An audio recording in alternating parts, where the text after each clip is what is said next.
இன்னைக்கு டேஸ்டான சன்னா மசாலா அது எப்படி செய்யலாம் அப்படிங்கறத பார்ப்போம். இது சப்பாத்தி, பூரி, இட்லி, தோசை எல்லாத்துக்குமே சைடிஷா யூஸ் பண்ணும்போது ரொம்ப நல்லா இருக்கும். இதை இப்போ நம்ம எப்படி செய்யலாம் அப்படிங்கறத பார்க்கலாம். சன்னா மசாலா செய்யறதுக்கு நான் இந்த கொண்டக்கடலையை ஓவர் நைட் ஊற வச்சு எடுத்து வச்சிருக்கிறேன். இல்லைன்னா நீங்க ஒரு 8 மணி நேரம் ஊற வச்சுக்கலாம்.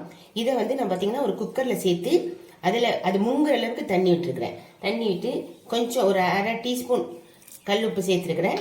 சேர்த்து இதை நம்ம ஒரு 6-7 விசில் விட்டு வேக வச்சு எடுத்துக்கலாம். இப்போ 7 விசில் விட்டு கொண்டக்கடலை வேக வச்சு எடுத்து வச்சிருக்கிறேன். இப்போ எப்படி வந்திருக்குங்கிறத பார்ப்போம்.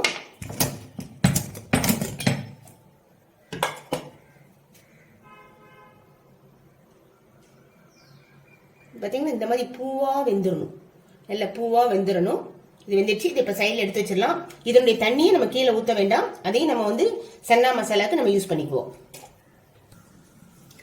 மசாலா செய்ய ஆரம்பிக்கிறோம். அதுக்கு பார்த்தீங்கன்னா மசாலாவுக்கு ஒரு சின்ன ஒரு பேஸ்ட் மாதிரி அரைச்சி எடுத்துக்கலாம். இப்போ பார்த்தீங்கன்னா அதுக்கு அடுப்பில் வானொலி வச்சு ஆன் பண்ணியிருக்கிறேன். 1 டீஸ்பூன் ஆயில் விட்டுருக்கிறேன்.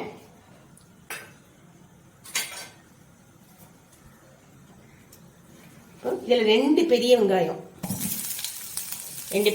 கட் பண்ணி வச்சிருக்கிறேன். அதை சேர்க்கிறேன். நான் கொண்டக்கடலை பார்த்தீங்கன்னா 200 கிராம் கொண்டக்கடலையை ஊற வச்சு எடுத்து வச்சிருக்கிறேன். அதுக்கு உண்டான இந்த மசாலா பேஸ்டுடைய அளவு தான் இது. 2 பெரிய வெங்காயம். இது ரொம்பலாம் வதங்க வேண்டாம், ஒரு 2 நிமிஷத்துக்கு வதங்கினா போதும்.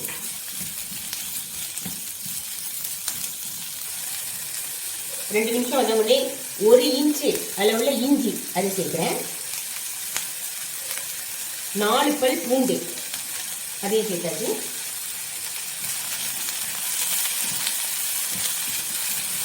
இது ஒரு 2 நிமிஷம் வதங்கட்டும்.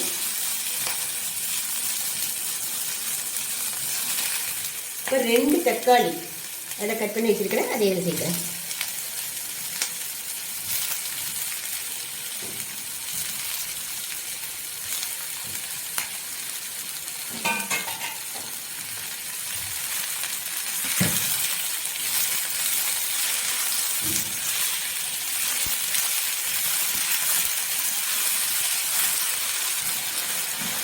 தக்காளி சேர்த்து ஒரு 2 நிமிஷம் இப்போ வதக்கினா போதும். அடுத்து நம்ம பொடியும் தக்காளி சேர்த்து 2 நிமிஷம் வதங்கிடுச்சு. இப்போ நம்ம அந்த பொடியெல்லாம் ஆட் பண்ணிக்கலாம்.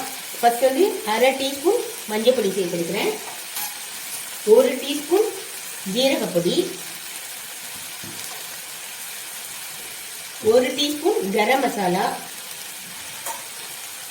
2 டீஸ்பூன் மல்லித்தூள், 2 டீஸ்பூன் வரமிளகாய் தூள் சேர்த்துக்கிறேன்.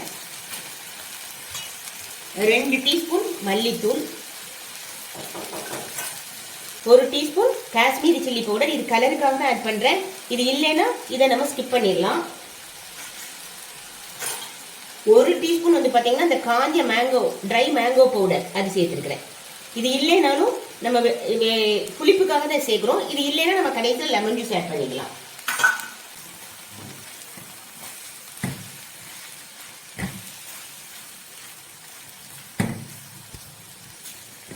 இப்போ இந்த சேர்த்த மசாலா பொடி எல்லாத்தையும் நம்ம இதில் மிக்ஸ் பண்ணிட்டோம்.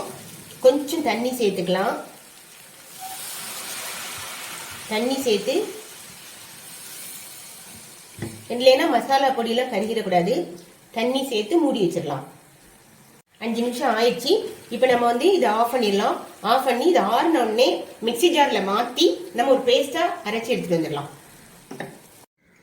இப்போ அந்த வதக்குனதை பார்த்தீங்கன்னா ஒரு பேஸ்ட்டாக அரைச்சி எடுத்து வச்சிருக்கிறேன்.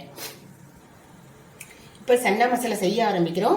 அதுக்கு பார்த்தீங்கன்னா 2 டேபிள் ஸ்பூன் ஆயில் சேர்த்துக்கிறேன்.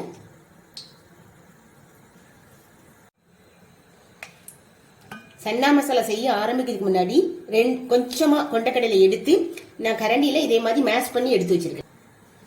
எண்ணெய் காஞ்சிச்சு. ஒரு சின்ன துண்டு பட்டை, ஒரு பிரியாணி இலை,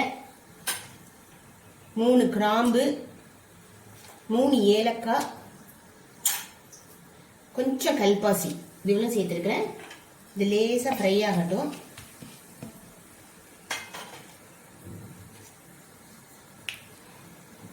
ஒரு டீஸ்பூன் ஜீரகம்,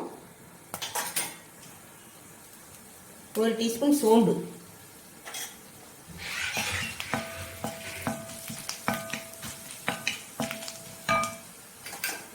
2 பச்சை மிளகாய்,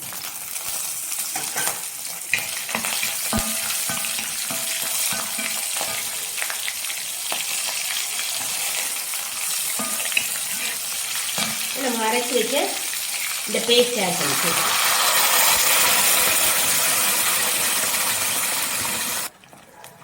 மசாலா சேர்த்தோன்னே 1 டீஸ்பூன் உப்பு, ஏற்கனவே நம்ம வேக வைக்கும்போது கொஞ்சம் உப்பு சேர்த்துருக்குறோம், அதனால 1 டீஸ்பூன் உப்பு ஆட் பண்றேன்.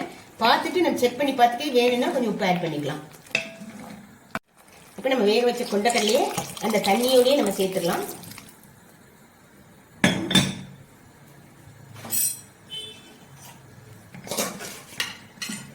அதோடய வந்து பார்த்தீங்கன்னா இந்த மசிச்சு வச்சிருக்கோம் இல்லையா, அந்த கொண்டக்கடலையே ஆட் பண்ணிக்குவோம். ஒரு 7-8 நிமிஷம் நல்லா கொதிக்க விட்டுருக்கிறேன். அப்போ நம்ம இந்த பதத்துக்கு வந்த உடனே நம்ம அடுப்பை ஆஃப் பண்ணி என்ன பண்ணலாம்னா ஒரு கொத்தமல்லி இலையை மேலே லேசாக தூவிட்டுலாம். நல்ல சுவையான சன்னா மசாலா ரெடி ஆயிடுச்சு. நீங்களும் இதை ட்ரை பண்ணி பார்த்து உங்கள் ஃபீட்பேக் எங்களுக்கு தெரிவிங்க.